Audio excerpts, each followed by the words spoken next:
Mass immigration, as we know it, is not diversification of a society or humanitarian aid or humanitarian crisis, as they like to say. It's literally the transformation of societies, and we're seeing this all around the Western world. And the politicians that are enforcing these issues don't really care. They're not the ones paying the price. The ones that are paying the price are the average citizen of these countries. The average working citizen is losing their job, losing their freedom, and even losing their security. Today, we're going to break down why mass immigration destroys societies. I'm Austin Holleman. Make sure you like the video and subscribe. Now, the number one complaints that we know about mass immigration in Western societies is job competition and driving down wages. A 2016 report by the National Academies of Science found that low-skilled immigrants tend to reduce wages for American-born workers without a high school diploma. In the UK, similar studies by the Migration Advisory Committee showed that while overall GDP increases per capita, but benefits are minimal for native-born citizens. For example, in Los Angeles, California, construction wages have remained stagnant for nearly 2 decades, even as living costs have significantly increased. And why is this? Because of influx of immigration. Undocumented laborers willing to work for cash undercuts union labor and legal workers. Basically, what they're saying is we are losing our jobs to undocumented workers because these companies can pretty much do what American companies that are outsourcing work to China can do. They can get the same job done for a fraction of the cost or as low as possible, and Americans will not work for those wages because they cannot actually support and live in those conditions that those immigrants can live in. For example, when Mexicans come to the United States, 10 of them will be in one house, right? I'm not saying all of them, but you guys know what I'm talking about. Africans do this when they get to the United States, and Asians. And this is why they tend to outpace Americans in American society, because they have a network, a collectivist mindset where they all live together and they can all depend on each other and they all work for low wages. Yes, but they're able to progress and build their business in society because they're working as a whole. Americans have an individualistic mentality and culture. So we're not going to work for those same wages. So the immigrants are taking all those wages, and those businesses have no incentive to raise their wages in the first place. The second point, mass immigration strains public infrastructure. In the United States, you hear a lot of people complaining about them using our welfare, food stamp, housing systems. OECD data shows that high levels of immigration can overburn public services, especially in education, housing, and healthcare. This is most visible in countries with open door policies or open border policies under the Biden administration, as it was known as, where the state has not scaled infrastructure to meet new demand. For example, in Germany, the 2015-16 refugee influx led to classroom overcrowding and increased demand on public housing. The government spent over 23 billion euros in a single year to accommodate migrants, sparking budget cuts and other public services. In the United States, we have similar issues where immigrants are using up our public services or like I said, housing and food stamps, and Americans, native-born Americans that do not have access to them anymore are facing extreme difficulty. They're also taking over neighborhoods and creating cultural shifts, which leads me into my third point, which it erodes national identity and social cohesion. So Robert Putnam, which was a Harvard political scientist, found that in ethnically diverse communities, people tended to hunker down, meaning less civic engagement, less trust, and lower community involvement, meaning that whenever these migrants would come to a place in the United States, people don't want to let their kids play outside anymore. People no longer trust their neighbors. People no longer have community gatherings because they have somebody so socially and culturally different than them that they don't trust. These people often don't even speak English. High diversity without integration into American society often leads to parallel societies, meaning that they're just living side by side, and these people have their own communities. For example, this is like, I live in Kenya. I'm an immigrant in Kenya. I know some of you guys just had an orgasm because you heard me call myself an immigrant, not an expat. I don't know why. What's the big deal with that? I don't have enough pride to call myself an immigrant. It's no big deal to me. It's just Americans. There's a term for expat and there's a term for immigrant. But in this scenario, I'm living in Kenya, so I'm an immigrant. If I came to Kenya, and let's say they didn't speak English at all, it was just Swahili, and I'd never learned Swahili, and I only hung around Americans, and I often isolated myself from the locals. This is what you see what is happening in the United States. Another example is Sweden, which has had a lot of refugees, which was once a utopia of social harmony, now is struggling with sharply rising gang violence, one of the safest countries in the world, in the Nordic countries, because they were so accepting of just come right in. Now they have gang violence problems, something that was not a real issue before, and even no-go zones, even if you are a local Swedish person. These are areas where police face resistance when entering, largely due to cultural classes and a lack of assimilation in Swedish society. And a lot of times these Western governments will use mass immigration to mask its economic mismanagement. In aging societies like Italy, governments often use mass immigration to prop up shrinking workforces and tax bases instead of reforming broken economic systems.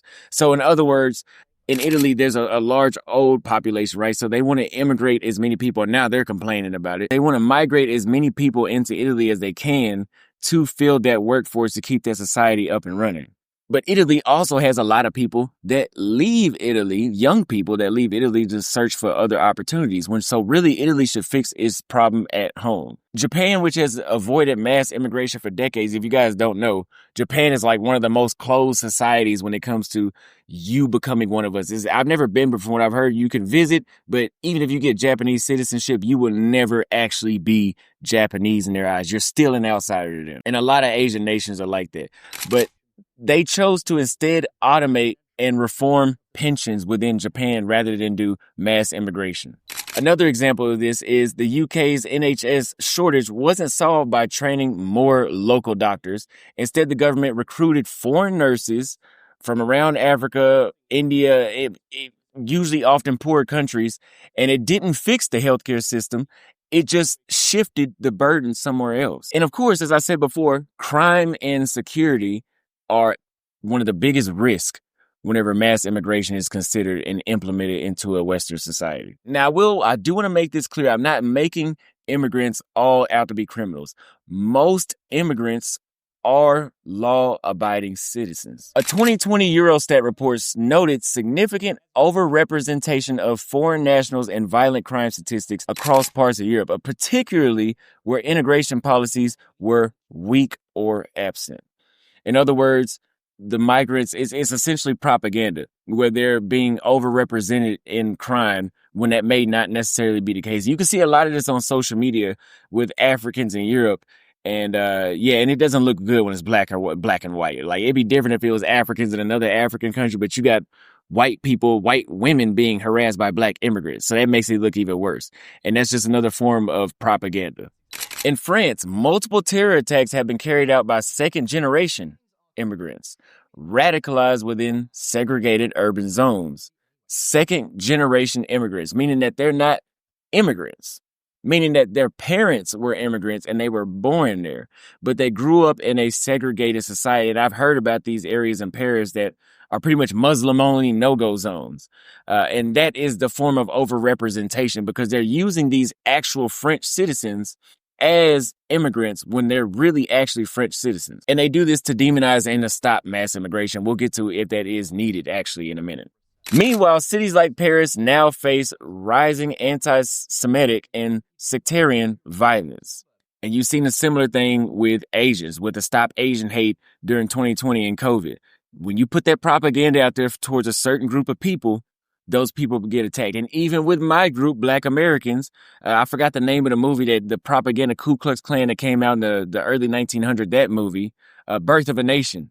That was used as propaganda literally for people to go join the Klan and lynch more black people. So you're seeing a similar thing. Difference is we weren't immigrants. We had already been there for hundreds of years. So the only people that really benefit from mass immigration is elites in that society, while the average person pays the price of losing their security, losing their social programs, losing their housing, their living space, losing their communities, while the elites are doing just fine because those people are not in their communities. And those elites are not on social security or welfare or anything. So that stuff is not getting taken up from them. Corporations gain from cheap labor. So they want more illegal immigrants because they can basically pay them less, like I said before. Politicians gain votes through the demographic shifts. For example, it's been said by many conservatives that Joe Biden wanted the open southern border, come right on in policy because they knew that, hey, if Biden got us in, he can keep us in and give us more rights if we keep him in office, or if we keep Democrats in office rather than conservatives. So that's what they're saying. But for everyday citizens, they're facing rising rents, lower wages, and more crowded services, as I said before. And it's not an accident. It's just a trade-off. So for everybody protesting like America should be for everybody, yes, it should be for everybody. It's a nation built on immigrants, and they pretty much wiped out the whole fucking natural population that was there.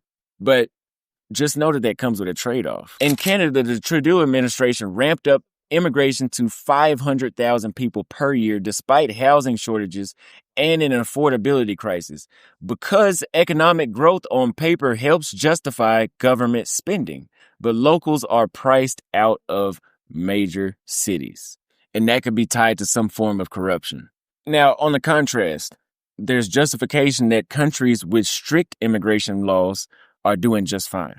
Countries like Japan, Hungary, and Poland have largely resisted to mass immigration and maintain national identity, stable economies, and internal peace. Immigration is not the only path to prosperity in a society. And I can tell you guys this.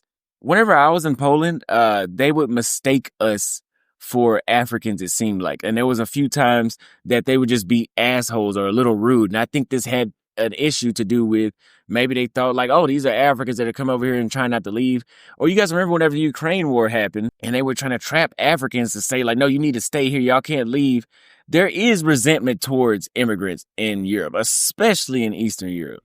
Japan, with one of the lowest immigration rates among developed countries, has a strong manufacturing economy, high life expectancy, and low crime. It invests in its own people instead of relying on foreign labor. In other words, mass immigration is not inherently bad for a society. But when it's out of control and there's no real vetting process like Donald Trump likes to say, that's when it becomes detrimental to the social order. And even the national identity and economic stability are at risk because of the lack of vetting of immigrants. I'm an immigrant here in Kenya, and I can tell you guys the immigration policy is relatively easy, but they do have a filter to filter in a certain kind of immigrant. Like the United States wants a $5 million visa now, or a permanent, it's $5 million is what I know what it is. And that means only the best of the best, or financially, in the world can come here, because that's less than 1% of the world has $5 million in cash. Just say, here you go. Here in Kenya, they want $6,000 for 2 years for a work visa. You have to have at least $100,000 in the bank for an investment visa on top of what you're investing. So that being said, in a place like Paraguay or Brazil, when I was there, even Chile, $1,500, you can get residency for 2 years. So Kenya does want a different type of immigrant coming into their country. Let me know what you guys think in the comments. Like I always say, if you'd like to connect with me on the net, we can talk for even as low as 1 minute on video chat just by clicking the link in the first pinned comment in the description. I'll see you there. Like the video, subscribe. Let me know what you want to see next.